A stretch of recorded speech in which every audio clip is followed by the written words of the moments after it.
How does ink go chunky?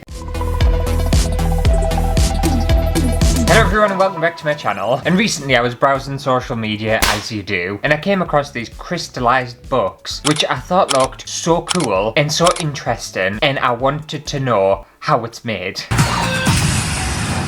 And after a little bit of research, I found out, and today I'm going to attempt to make them. I want to make my own version of crystallized salt gem books, or whatever they're called. And it actually looks as if it's going to be quite an easy process. Let's get our science head on and make some crystallized books. Okay, so apparently for this project, all you need are obviously some sort of books. I just bought these two when I was at the shop because they were on sale. I'm not much of a reader, to be fair. Illiterate. I've got the Scarlet Papers and Things We Left Behind by Lucy Score, and they're going to be crystallized forever. Also, you're going to need boiling water. You're going to need this stuff, which is called Borax, which I'd never heard of before, and I think this is more commonly available in the US than it is in the UK. I think you can actually buy this stuff in the supermarket in the US, and I don't think you can in the UK. So I had to buy it from a special store online specifically for this video. I don't know what Borax is. I have a feeling it's some sort of like cleaning chemical or something. And you're also going to want a heat-proof dish in order to put your book inside of. And that's basically it, I think. So, I think the first step, actually, I think we'll boil the kettle first.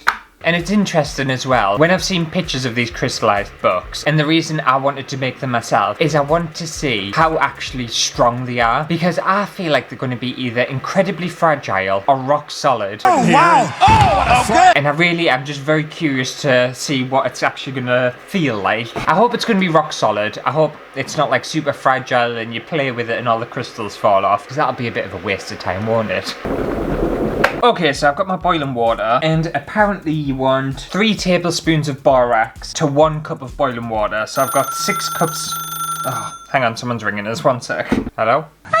Sorry about that, I'm back. What was I saying? Yeah, so you want 3 tablespoons of borax to 1 cup of boiled water, and I've got 6 cups of boiled water, so I'm gonna want 3 times 6, 6, 12, 18. Well done. So we're gonna pour the water in here.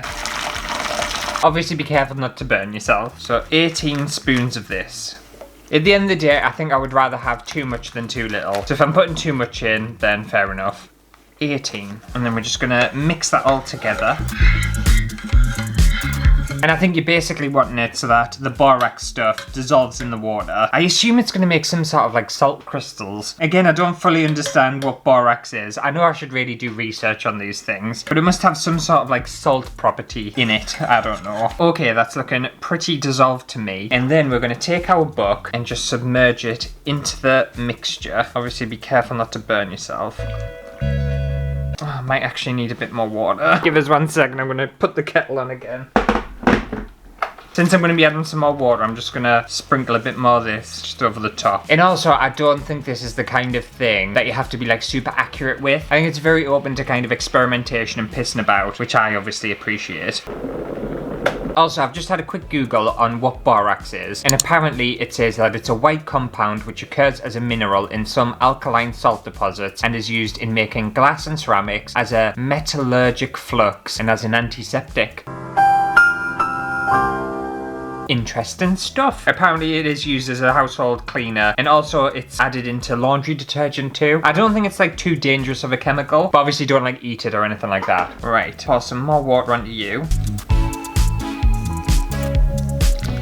And then, when your book's all kind of submerged like this, I've just realised where I've opened this book to must be like chapter 25, I will not apply a chemical peel to my dick. I don't know what this book's about, but I kind of like that. And anyway, you can kind of just grab pages. Obviously use a tool or something, don't use your bare hands because it's very hot. And just like fold. Well, I'm gonna have to use my bare hands, I'm sorry. Because this page is just, there we go. But you can kind of like curve it around. Don't copy me, don't use your bare hands. It's just I have leather hands, you see. And then again, just kind of like roll up little bits of it. And just basically like fluff the book and just kind of figure out how you want it to look when it's almost like frozen in time. That's what we're going for. It's surprisingly hard to do though. I thought this would be a lot easier to actually do than what it is. The books don't seem to want to separate. It might work better on thinner books. This one's quite thick. Anyway, I think that's an interesting start. And apparently you're supposed to leave that for for around a day, possibly 2 days, and that's when all the crystals are supposed to start to form. So we'll put this one to one side and we're going to move on to another one because I have a little bit of an idea, kind of a, I don't know, hopefully a fun idea for the next one. Hope this is going to look alright. I don't know. I feel like I know more about it now, so the first one should go a bit easier. Okay, round 2. So I've already got my boiling water here. I'll stick that in there. Also, I've just realised this is the first official video being in the new studio. Oh,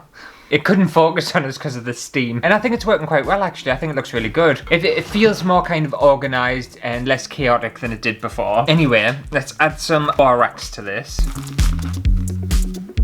And then my little idea for this one, I thought it would be quite cool and interesting and fun, just to kind of see an experiment, but to add some blue ink to this, just to see if it makes some like blue crystals or does anything. I don't know whether it will, and I don't know whether you're supposed to do this, but I just kind of fancied it. This ink is so old. It's like chunky ink. It smells. Seriously, this ink must be about like 5 years old or something. It's well past its prime. How does ink go chunky? I don't know. Oh, that looks cool, doesn't it? Hopefully the borax doesn't have like a reaction with the ink, because you know when you mix like, is it bleach and washing up liquid, you make mustard gas. Hopefully I don't do something like that. I don't think I will. I don't think it's that potent. Okay, that's all mixed together. Grab our book and just kind of squash in. I'm also wondering how submerged the books actually have to be, because I feel like mine aren't going to be massively submerged. I think they're going to be poking out a little bit. So we'll see if that makes a difference or not. I don't know whether that blue's actually going to do anything. I suppose as well, water, it kind of soaks through a book and it'll keep traveling up, won't it? So it won't dry out even if it isn't fully submerged in the actual liquid. So I'm hoping I'm doing this right. I feel like I am. And if I'm not doing it right, then at least everyone knows what not to do. But I'm following all the instructions it gave us.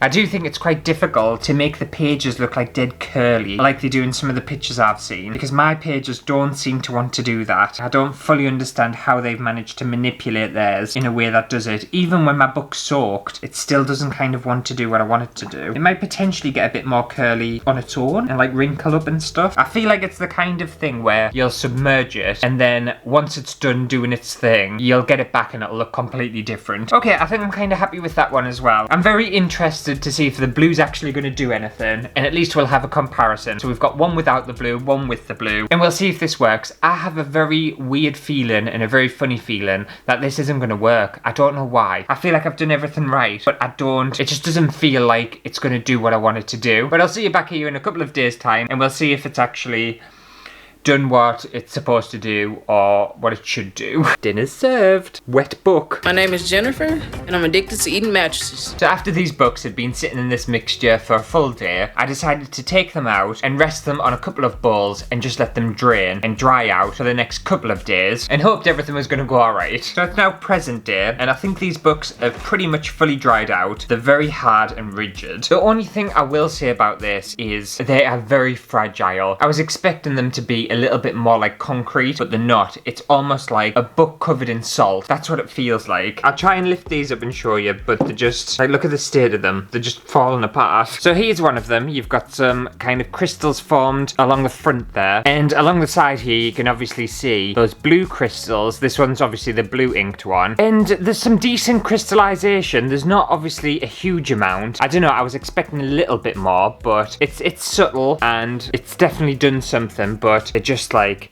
they just want to fall apart, and all the salt wants to come off it as well. And then book number 2, this one really got destroyed. But you can kind of see some crystals, as you can hear in the background. Bits are like falling off it because they're not strong enough. And yeah, there's some like crystallization on the sides. The sides definitely feel like they've crystallized more than anywhere else. But I suppose it's quite interesting, and I do like all this kind of folding technique. But I think in order to get the books fully crystallized, you must have to do layer after layer after layer of dunking and setting and dunking and setting and dunking and drying. You must have to do it several times because one coat, it just isn't good enough. So yeah, I thought it was an interesting experiment, but I'm a little bit underwhelmed with the final result. I don't know whether it's something I've done. I don't know. It just doesn't feel like I wanted it to feel. I wanted them to be fully encased, like really solid, of like these thick crystals. Like in the images I showed everyone, that's what I was wanting. And it obviously just didn't happen. But I do think it's interesting, and it's kind of like preserving a book or something, isn't it? Like frozen in time. So I kind of get it, but I also just, I don't know. I wanted it to be a little bit better. That's the thing. I'm just a tiny bit disappointed. It does work, but it doesn't work as well as I thought it was going to work. Maybe my Borax is like a knockoff version of American's Borax, because apparently I read online when I was doing all of this that Borax is actually banned in the UK and the EU because apparently it affects like fertility or something. So I don't think it's a really safe material to be using. Like people use it to clean and stuff, and I don't think you're really supposed to. That's why obviously it got banned. So how did I manage to buy it if it's banned? Did I even buy Borax? It said Borax on the package, so I can only assume I did actually buy Borax. But maybe America's Borax is stronger than the stuff we get over here. I don't know, but it is what it is, and don't play around with Borax, otherwise you won't be able to have children. If you don't want children, then